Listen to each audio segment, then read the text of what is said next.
중요한 건 공사가 빨리 재개돼야 되거든요. 그래야 조합도 좋고 시공사도 좋고, 이게 시간 끌면 끌수록 양측한테 좋지는 않을 것 같아요. 그리고 무엇보다 중요한 게 뭐냐면, 시간이 지연될수록 어느 한쪽은, 그러니까 양쪽 다 손해보는 건 맞는데, 이 시간이 가면 갈수록 서로에게 좋아지는 게 아니라 어느 한쪽은 정말 죽어야 이 게임이 끝난다, 이 판이 끝날 수밖에 없다, 이런 생각이 드니까 정말 처참하거든요. 그래서 개인적인 생각에는 빨리 해결을 봐서, 합의를 봐서 공사가 재개되는 게 중요하다, 이렇게 생각을 하는데, 공사가 재개되기 위해서는 저는 한 세 가지 정도가 서로 협의가 돼야 된다고 생각을 하는데요. 그 세 가지가 뭐냐면, 우선 첫 번째는 돈에 대한 부분이 좀 정리가 돼야 돼요. 이 돈은 뭐냐면은, 조합에서는 그 변경된 계약으로 인해서 6천억에 대한 그 공사비가 증액이 됐잖아요. 그 부분을 인정을 해야 돼요, 일단. 그래서 6천억에 대한 공사비를 인정을 하고, 그래서 플러스 알파로 또 인정해야 될 부분이 있는데, 그게 뭐냐면, 지난 4월 14일부터 공사가 멈춰섰단 말이에요. 그러면 지금 한 달 보름 정도 일단 멈춰섰고, 이 공사가 또 언제 다시 재개가 될지 몰라요. 그런데 공사 전문가들의 얘기를 들어보면, 둔촌 주공 정도의 규모면 그냥 세어만 놔도요, 한 달에 고정 비용이 150억에서 200억 정도가 들어간대요. 그러면 이 비용이, 공사가 언제 재개될지 모르겠지만 비용이 점점 늘어나거든요. 그래서 이 비용까지도 좀 감수를 해야 시공사에서는 공사를 다시 할 여지가 있거든요. 그래서 그 변경 계약으로 인한 6천억 증액된 부분 플러스 알파, 공사 지연으로 인한 지연금까지 조합에서는 수용을 해야 된다. 예, 이게 선행이 돼야 되고, 그다음에 반대로 시공사에서도 공사비 6천억에 대한 거는 뭐 그냥 받으면 될 것 같고, 근데 좀 조율을 해줘야 되는 게, 탄력적으로 조율을 해줘야 되는 부분이 뭐냐면, 그 증액되는 부분 있잖아요. 고정비용, 이거를 뭐 하나하나 진짜 뭐 다 챙겨가지고 또 이자까지 막 청구하면 좋겠지만, 너무 또 그것보다는 좀 양보할 건 양보하고 조율할 건 조율해가지고 좀 합리적으로 조합에서 받아들일 수 있는 선까지 좀 청구를 해서 금전적인 부분이 그렇게 일단 정리가 돼야 돼요. 그게 첫 번째고요. 네, 두 번째는 뭐냐면, 조합에서는 너무 이제 과도하게 뭐 설계 변경이라든가 뭐 마감재 고급화를 좀 너무 이렇게 막 시공사에 요구를 하지 않는 게 저는 선행돼야 된다고 보거든요. 그리고 이게 마감재 고급화도 물론 중요해요. 그래야지 분양가도 높게 받을 수 있고, 그 다음에 이게 둔촌이 강동구잖아요. 강동구면은 강남 4구라고 해가지고 굉장히 좋은 동네거든요. 그래서 고급스럽게 좀 짓는 것도 물론 중요하지만, 제가 앞서도 말씀드렸듯이 재개발 재건축 사업은 마감재 자재 고급화도 물론 중요하지만, 공사 기간을 단축하고 빨리빨리 지연 안 되게 하는 게 또 그만큼 돈을 버는 거거든요. 그 다음에 마감재 같은 경우는 그래요. 솔직히 나중에 공사 입주할 때 인테리어 한번 하면 되거든요. 근데 그 인테리어 비용, 제가 생각할 때는요, 지금 조합원들이 좀 생각을 해보셔야 되는 게, 이렇게 마감재 고급화를 지향함으로 인해서 시공사의 그 대립으로 인해서 공사가 지연돼서 발생하는 지연 손해금, 이 분담금의 크기하고, 내가 나중에 그냥 마감재가 좀 안 좋아, 그럼 내부 인테리어 이런 거 좀 했을 때 들어가는 비용하고 크기를 비교해 보시면, 이 지연으로 인해서 발생하는 분담금이 더 클 거라고 저는 생각이 되거든요. 그래서 이런 좀 양보할 부분 양보하고, 이렇게 해서 너무 좀 마감재에 좀 예민하게 반응하지 말자. 가장 핵심적인 고급화는 뭐냐면, 나중에 비용을 들인다 하더라도 좀 쉽게 변형할 수 없는 부분이 중요하다고 생각을 하거든요. 그 대표적인 예가 뭐냐면, 뭐 그러니까 층간의 높이라든가 천장의 높이라든가, 아니면 커뮤니티, 아니면 뭐 조경, 이런 부분이 좀 더 신경 쓰는 게 중요하지, 그 세대 안에 있는 그 마감재, 뭐 벽지, 바닥재, 뭐 등, 이런 거보다는 저는 그런 거를 더 신경을 써야 된다고 보거든요. 그래서 조합원들도 이런 고급화 전략을 세우는 건 좋지만, 또 어느 게 진정한 고급화인지, 그다음에 또 어느 부분에 있어서 나에게 금전적으로, 경제적으로 이득이 되는지 부분을 한번 따져보셨으면 좋겠다. 그래서 그게 이제 두 번째고요. 네, 세 번째는 뭐냐면, 조속한 일반 분양이 돼야 돼요. 그래서 지금 공사가 다 외상이잖아요. 그다음에 비용도 계속 추가가 되고 있고, 그래서 일반 분양을 통해서 분양해서 계약금도 받고 중도금 집단대출도 일으켜가지고 좀 자금을 회수해서 시공사라든가 아니면 그 뭐 감리 설계 이런 회사들한테 밀렸던 그 대금을 좀 지급을 하면서 정리를 해 나가는 게 중요하거든요. 그래서 물론 이제 분양가 높게 책정 받으려고 이렇게 시간 끄는 것도 중요하지만 이로 인해서 또 계속 딜레이가 되고 지연됨으로 인해서 추가 비용이 계속 발생하니까, 예.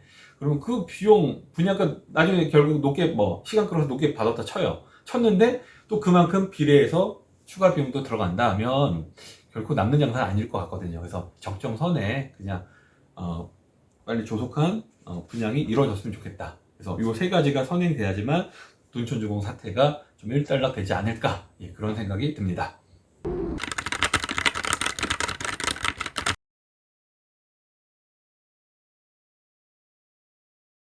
저는 이번 둔촌주공 사태를 보면서 크게 한 4가지 정도를 생각하게 됐는데요.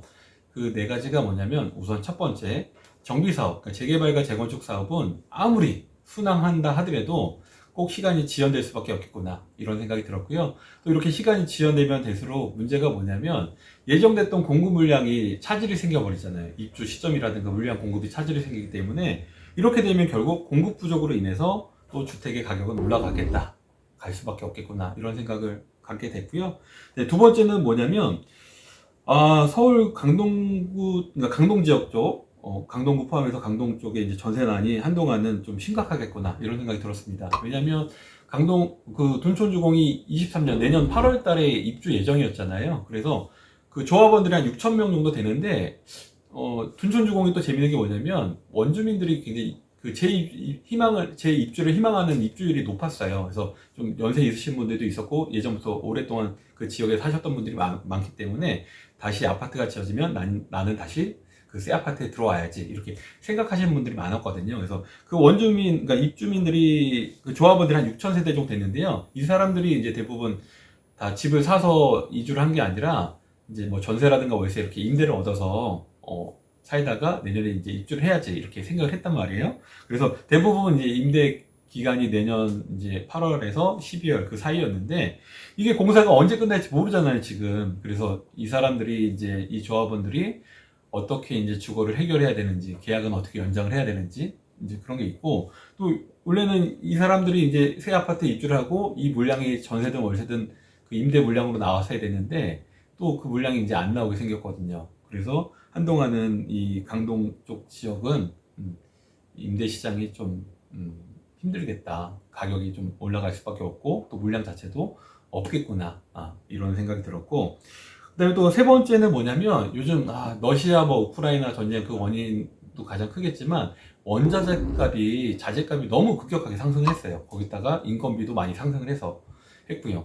이로 인해서 건축비가 너무 많이 상승을 했거든요. 근데 지금 분양가 상한제가 이제 앞으로 조만간 폐지된다는 얘기가 있긴 하지만, 분양가 상한제가 적용되는 이 단지 내에서는, 적용받는 단지에서는 좀 이런 둔촌주공과 같은 사태가 많이 일어날 수도 있겠다, 그런 생각이 들었어요. 실제로 이런 현장이 의외로 주변에 찾아보시면 있어요. 많아요. 서울에도 몇 군데가 있어요. 제가 아는 데만 하더라도.